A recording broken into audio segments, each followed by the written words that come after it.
শিক্ষামন্ত্রীর কড়া বার্তা, পড়াশোনা করো।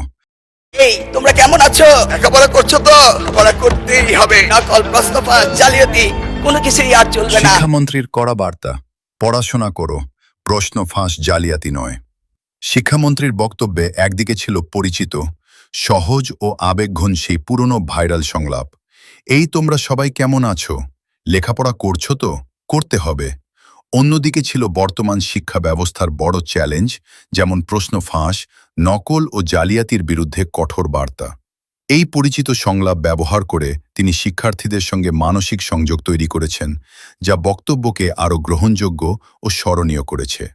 এরপর নকল, প্রশ্ন ফাঁস, জালিয়াতি কোনো কিছুই হবে না যোগ করে তিনি স্পষ্ট করেছেন যে শুধু পড়াশোনার আহ্বানই নয়, সৎ ও স্বচ্ছ শিক্ষা ব্যবস্থা নিশ্চিত করাও সরকারের অগ্রাধিকার। অর্থাৎ এটি শুধু একটি আবেগঘন বক্তব্য নয়, বরং শিক্ষার্থীদের নৈতিকতা, দায়িত্ববোধ এবং শিক্ষা ব্যবস্থায় শুদ্ধতা ফিরিয়ে আনার রাজনৈতিক ও প্রশাসনিক বার্তাও বহন করে।